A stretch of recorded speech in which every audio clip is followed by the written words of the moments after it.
She was lying on a hospital bed after her fifth-foot surgery in 3 years, and the doctors weren't talking about her comeback anymore. They were talking about whether she'd ever sprint again at all.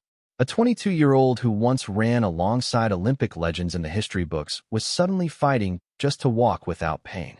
And 9 months later, she did something no other major sponsored athlete has done.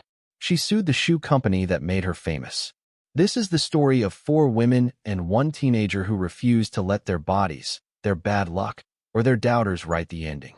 Stick around, because by the end of this video you'll understand why track and field insiders are calling this the most explosive year the sport has seen in a decade.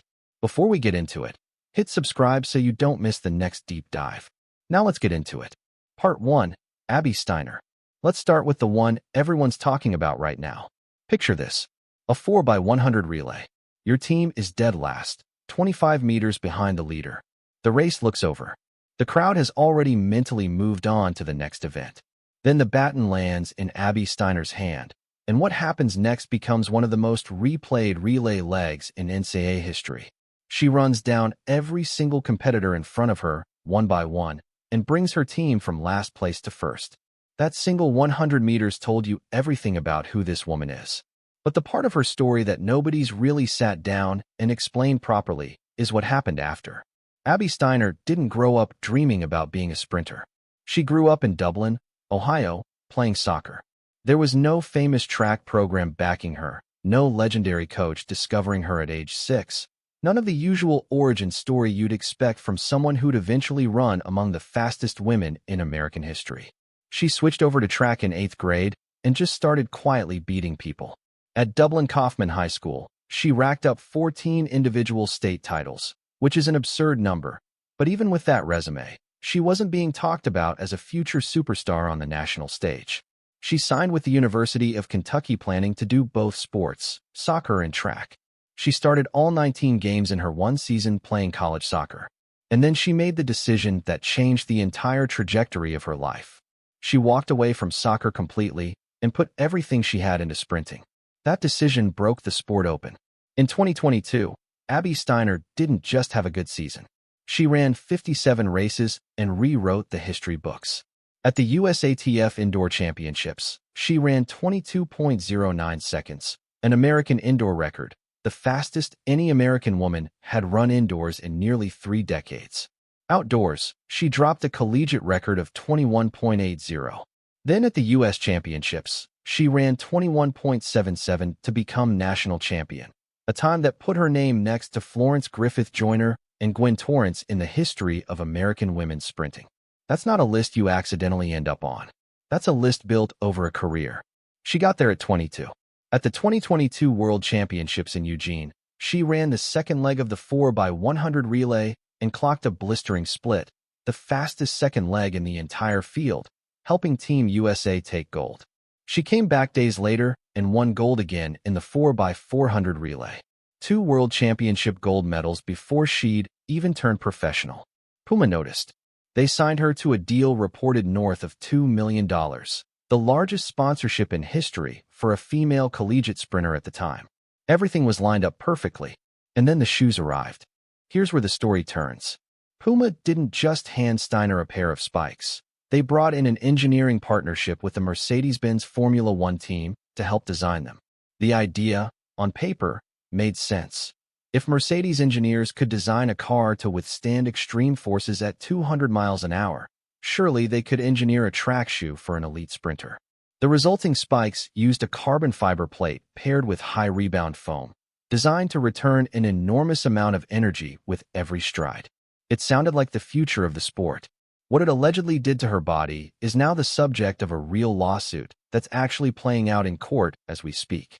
By 2023, Steiner had surgery on her left foot for a bone condition pressing into her Achilles tendon. Weeks later, she had the same surgery on her right foot, both feet, back to back, and she still came back. At the 2024 U.S. Olympic trials in Eugene, she ran one of the fastest times in the world that year in the semifinal. It looked like the comeback was real. Then came the final, and the last 50 meters told the truth her body had been hiding. The fatigue from 2 surgeries and a disrupted training cycle caught up with her exactly when she could least afford it. She faded and finished 6th. Gabby Thomas won. Brittany Brown and Mackenzie Long rounded out the podium. Steiner's time that day would have made the U.S. Olympic team in almost any other year since 2000. Just not that one. In her post-race interview, she broke down and admitted she'd been competing through serious pain in both feet the entire season. She went under the knife again. And according to the actual legal filing, by the time she filed suit, she had undergone 5 surgeries in total tied to these injuries, more than the 3 most people online are talking about. While she was recovering, instead of disappearing from public view the way a lot of injured athletes do, she opened her textbooks. She studied for and passed the NSCACSCS exam, the Certified Strength and Conditioning Specialist certification, a credential that typically takes coaches and trainers months of dedicated prep to pass. She passed it from an injury recovery bed. Then she applied to and was accepted into the University of South Carolina's Master of Science program in exercise science. In August 2025, she stepped away from competitive sprinting at 25 years old to focus on her studies. Then on April 24, 2026, a filing landed in Massachusetts Superior Court. Abby Steiner is suing Puma North America and Mercedes-Benz Grand Prix Ltd., the entity behind the Mercedes F1 team, alleging the spikes were defectively designed, that the carbon plate fundamentally altered the way stress travels through the human foot, and that the companies knew about the risks and failed to adequately warn her. The lawsuit is seeking more than $1.25 million, covering medical expenses and lost career earnings, and the complaint argues she only recently came to understand that the shoe technology itself may have been the root cause of years of injury. Legal observers following the case have pointed out that companies almost never want product liability cases like this to actually reach a jury, given how much is riding on the precedent. As of now, neither Puma nor Mercedes-Benz Grand Prix has filed a public response, and the case is still in its early stages. She was wearing Kentucky gear, not Puma gear, when she ran her legendary 21.77. The sponsored shoes came afterward. That timeline detail is now sitting in front of a judge. Abby Steiner is 26 years old. Her 21.77 doesn't expire just because her body needed time to heal. She ran 57 races in a single year, endured multiple surgeries, earned a professional certification, got into graduate school, and filed a lawsuit against one of the biggest sportswear brands in the world, all before this chapter of her story even has an ending. She was never just a sprinter. If she ever steps back on the track at full health, every woman who's taken her old spot on relay rosters knows exactly what's waiting for them. Part 2. Tina Clayton. Now let's talk about a sweep that left the entire sprinting world stunned. Jamaica just claimed every single spot on the podium in the women's 100 meters at the Rabat Diamond League in Morocco. First, second, and third, an entire nation occupying the medal stand while no other country even got close. And the runner who led that charge was 21-year-old Tina Clayton. To understand how big this moment really was, you have to rewind a few years. Tina Clayton first announced herself to the world at the World Under-20 Championships in Nairobi. She was still a teenager, just 17 years old, and she controlled that 100-meter final from the gun to the tape, running a personal best of 11.09 seconds. Her toughest opponent that day was Beatrice Masalingi of Namibia, an experienced Olympian, and Tina still left her behind in second. That race told you exactly how she competes. Out front, controlled, ruthless. Fast forward to 2025, and it was actually her twin sister Tia who looked like the faster Clayton. At the Doha Diamond League, Tia ran a world-leading 10.92, with Tina trailing behind at 11.02. For a while, the twin dynamic seemed settled in Tia's favor. That gap didn't last. At the Jamaican National Trials semifinal, Tina exploded out of the blocks and ran 10.86, putting her right alongside two-time world 200-meter champion Shericka Jackson, who couldn't hold her off. That semifinal wasn't just a qualifying round anymore. It was a statement. Then in the final, tragedy and triumph collided in the same race. Tia Clayton pulled up injured mid-race. Tina kept running and crossed the line in 10.81, a massive personal best, winning her first ever national senior title ahead of Shericka Jackson and the legendary Shelly-Ann Fraser-Pryce. The wind reading that day was essentially nothing, so there was no artificial boost behind that number. After crossing the line, Tina immediately ran back across the track to check on her injured sister. That single image told you everything about who she is as a person, not just as a competitor. Shortly after, at the World Athletics Championships, she went even deeper, running 10.76 for a silver medal, finishing just behind American sprinter Melissa Jefferson. The two were neck and neck for most of the race, separated only in the final 20 meters. At that point, Tina Clayton had fully arrived as the fastest Jamaican woman in the world and the fastest Clayton twin. Which brings us to Rabat. On Sunday, May 31st, 2026, the meeting International Mohammed VI, the third stop of the Diamond League season. Tina walked in as the clear favorite, owning the fastest personal best in the field.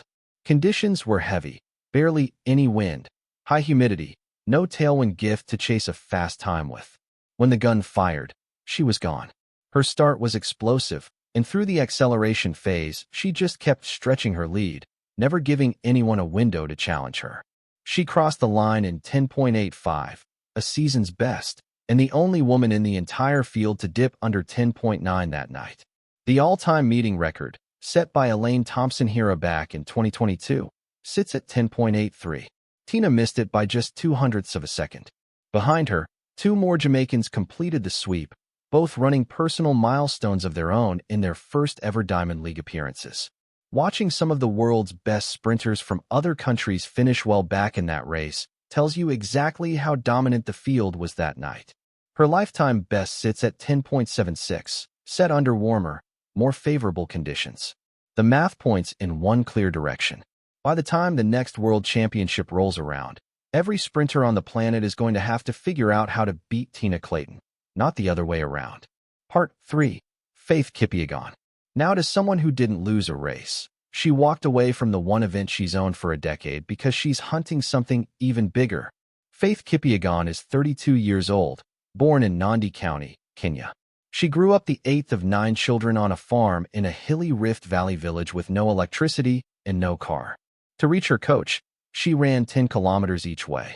On some training days, she covered 30 kilometers before a single formal session even began. Her coach used to call local shops just to make sure she had enough food.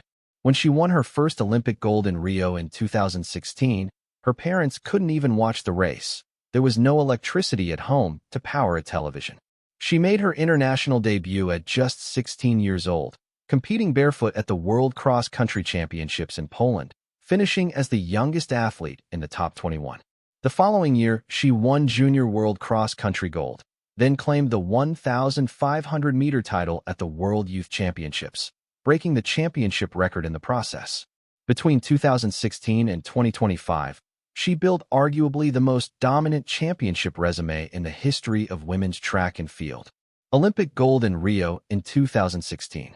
Olympic gold in Tokyo in 2021 with a new Olympic record. A third consecutive Olympic gold in Paris in 2024, smashing her own Olympic record again. No woman in history had ever won 3 straight Olympic golds in the 1,500 meters before her. Her 4 world championship titles came across 2017, 2022, 2023, and 2025. She missed the top spot only once, in 2019, just over a year after giving birth to her daughter. She said publicly that she thought becoming a mother might be the end of her competitive career. It turned out to be the beginning of her most dominant stretch yet. In a single season in 2023, she broke 3 separate world records: the 1,500 meters, the mile, and the 5,000 meters. Her mile world record, run at the Diamond League meet in Monaco, still stands as the fastest mile any woman has ever officially run. Her 5,000-meter world record, set at the Paris Diamond League, made her the first woman in history to simultaneously hold world records in both the 1,500 and the 5,000 meters. Months later, at the World Championships in Budapest, she won both the 1,500 and the 5,000-meter titles at the same competition, becoming the first woman ever to complete that double. Then the losses started. At the Paris Olympics in 2024, Kenya's Beatrice Chebet beat her in the 5,000-meter final. At the Tokyo World Championships in 2025, Chebet beat her again, and Ethiopia's Goodaft Tsege broke the 5,000-meter world record Kipyegon herself had set. For the first time in her career, she'd lost a record she'd built.